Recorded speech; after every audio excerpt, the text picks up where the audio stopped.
Dua kelompok pelajar sekolah menengah kejuruan SMK di Karawang, Jawa Barat terlibat tawuran. Pelajar sekolah menengah kejuruan SMK terlibat tawuran di Jalan Tampomas, Kelurahan Karangpawitan, SMP Kecamatan terlibat Karawang tawuran Barat, di tengah Karawang, jalan. Jawa Barat. Mereka saling serang dengan celurit, sabit, samurai hingga petasan.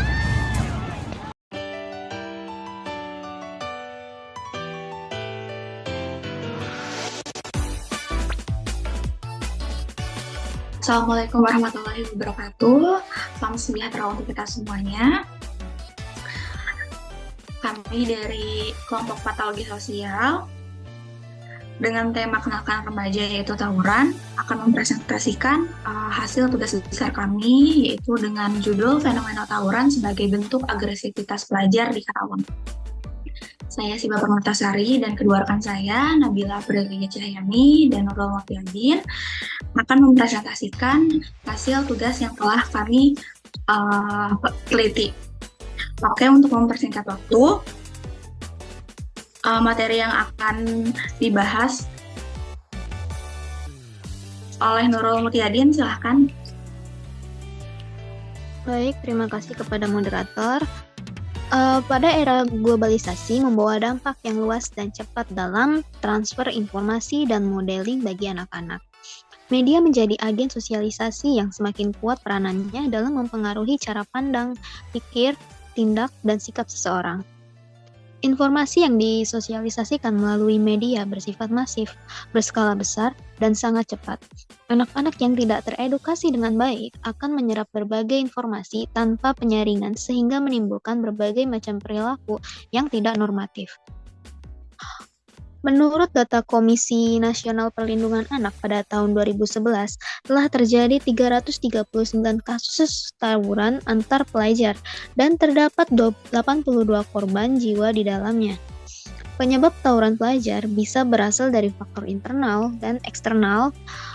Faktor internal berupa kesalahan dalam menginternalisasi nilai-nilai yang ada di sekitarnya, sedangkan eksternal disebabkan oleh pengaruh lingkungan, tempat individu berkembang.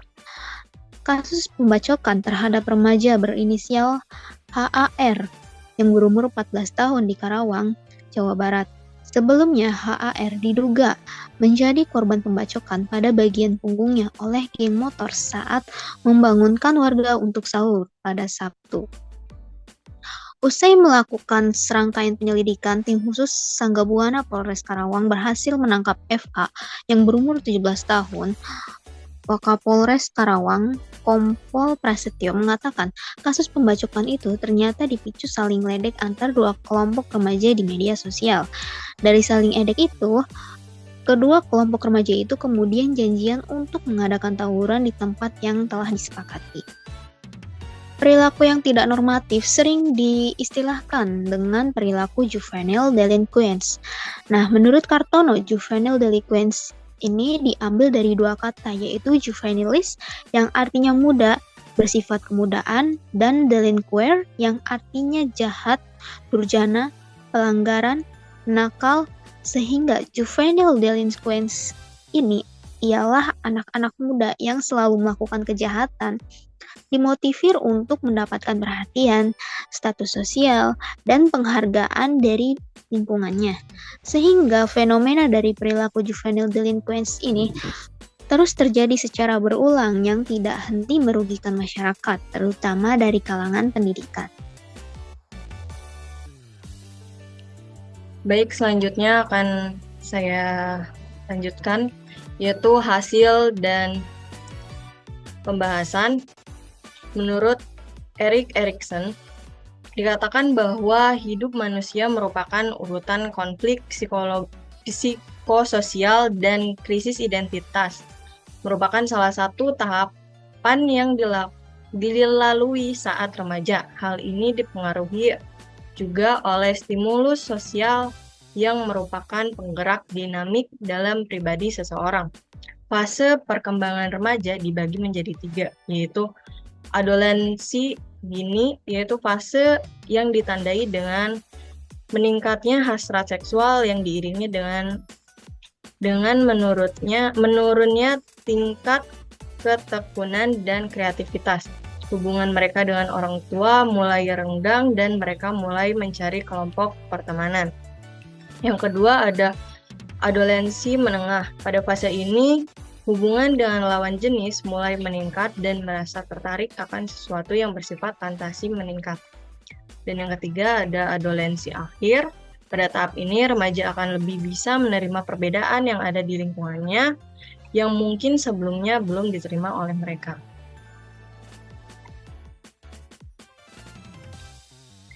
Lalu ada menurut Yuliani dan Etika pada tahun 2020, perilaku agresif adalah salah satu bentuk ekspresi emosi individu akibat adanya suatu ketidakberhasilan yang dialami. Menurut Bus Perry, bahwa perilaku agresif terdiri dari 4 karakteristik, yaitu agresi fisik, ya, atau physical aggression, yaitu merupakan perilaku menyerang orang lain dengan menggunakan bagian tubuh yang keras atau dengan menggunakan benda lain yang mengakibatkan luka fisik.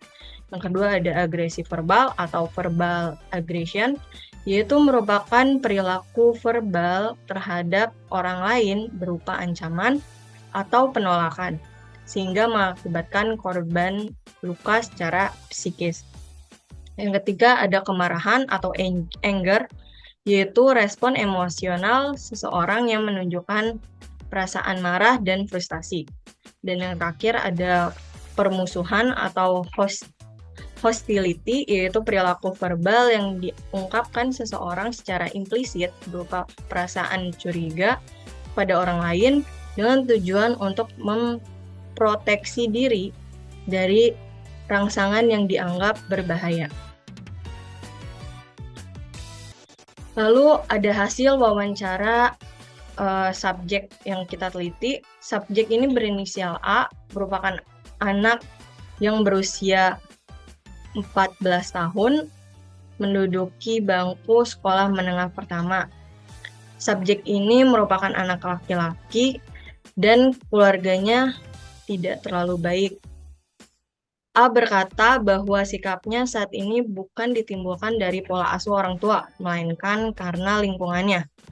A juga mengatakan bahwa dirinya lebih dekat dengan ayahnya dibandingkan dengan ibunya. A mengatakan faktor yang mendasari ia melakukan tawuran dikarenakan saling mengejek di sekolah, terutama di sosial media Instagram. A memberitahu bahwa dia diminta untuk memegang akun tersebut oleh alumni atau yang sering disebut sebagai atasan oleh A yang merupakan kakak kelasnya. Karena A merasa tidak enak untuk menolak, akhirnya A memegang akun Instagram tersebut. A memberitahu bahwa yang memegang akun itu dibutuhkan untuk membuat keributan. Semenjak menginjak kelas 1 SMP, A sudah melakukan tawuran kurang lebih sebanyak 6 kali dengan penyebab yang sama, yaitu berawal dari saling ejek di media sosial. A bercerita bahwa ia melakukan tawuran di kelas 1 tetapi tidak membawa senjata tajam. Tetapi ia mengaku pernah melakukan tawuran menggunakan senjata tajam seperti gobang, celurit, gear, dan corbek. Ia bercerita bahwa ia telah melakukan tawuran sebanyak 4 kali menggunakan senjata tajam dan 2 kali dengan tangan kosong pada saat ia masih kelas 1 SMP. Menurut peneliti sebelumnya, penelitian yang dilakukan oleh Nur Afiyah pada tahun 2015 tentang kepribadian dan agresivitas dalam berbagai budaya. Penelitian tersebut membahas tentang agresivitas yang disebabkan oleh faktor biologis, faktor lingkungan sosial, secara kematangan emosional. Kecenderungan biologis individu dapat dilihat dari interaksinya dengan lingkungan sosial di mana individu dapat hidup dan berkembang. Proses biologis memberikan dampak berupa proses kognitif yang mempengaruhi sosial yang membawa pengaruh pada struktur pengetahuan seperti keyakinan, sikap, dan konsep hidup individu. Adapun kematangan emosi yang rendah lebih berpotensi pada perilaku agresivitas daripada yang memiliki kematangan emosi yang tinggi. faktor demografi juga mempengaruhi terbentuknya kepribadian, sifat atau temperamen individu yang terbentuk dari hasil interaksi antara faktor bawaan dan lingkungan. Sifat dan kepribadian tersebut akan menjadi penyangga yang digunakan individu dalam berinteraksi dengan lingkungan sosialnya. Lalu, sedangkan menurut penelitian yang dilakukan oleh Tianingrum dan Nurjana pada tahun 2020 tentang pengaruh teman sebaya terhadap perilaku kenakalan remaja di sekolah di Samarinda, penelitian tersebut membahas tentang teman sebaya merupakan pengaruh terbesar dalam perilaku kenakalan remaja.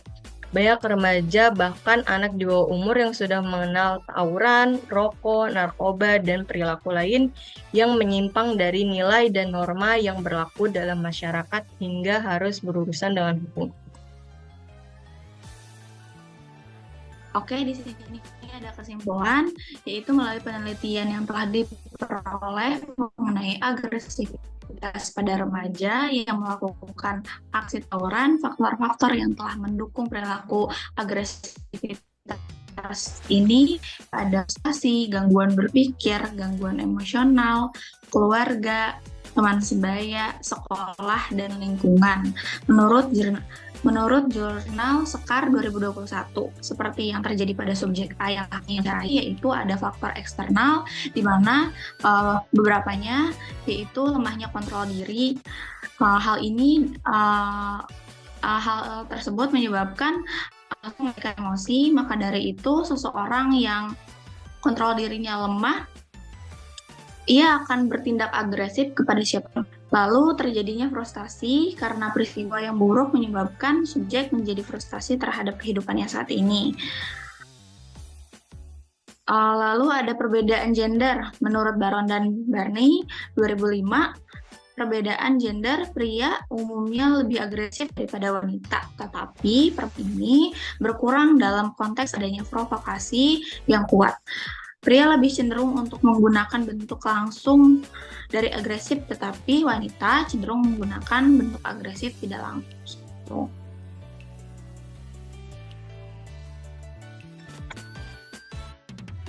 Selanjutnya, lingkungan keluarga.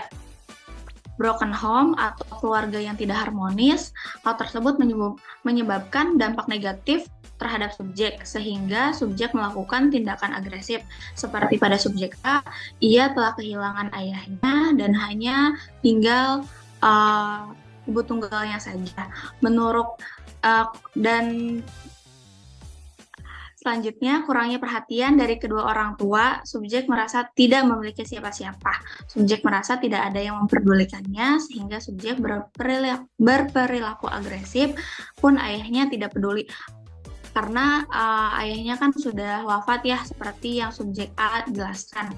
Terus juga ada model yang buruk. Model yang buruk di sini adalah kakak tingkat atau teman-teman sebayanya di lingkungan sekolah, seperti yang telah subjek A jelaskan. Selanjutnya ada intervensi. Pada hari Minggu 18 Juni 2023, kami mewawancari psikolog dalam media online, yaitu Dok nama Sarah Rughea, SPC psikolog, mengatakan bahwa di mana fase perkembangan sosial ini, yaitu ada emosional dan fisik juga pada masa remaja mempengaruhi respon yang dikeluarkan pada masa remaja dan ketidakstabilan dari waktu ke waktu. Karena pada masa tersebut dalam masa peralihan dan mereka berusaha menyesuaikan perilaku yang baru dari fase-fase perkembangan selanjutnya. Intervensi yang dijelaskan oleh psikolog pun adalah terapi-terapi khusus seperti terapi asertif, terapi perilaku kognitif, terapi keluarga, dan terapi kelompok. Beberapa terapi tersebut diharapkan dapat membantu remaja dengan perilaku agresif.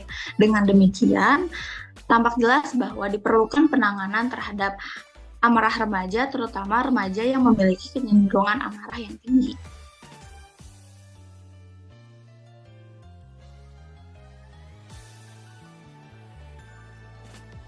Oke, mungkin sekian presentasi yang dapat kami jelaskan. Kurang lebihnya mohon maaf.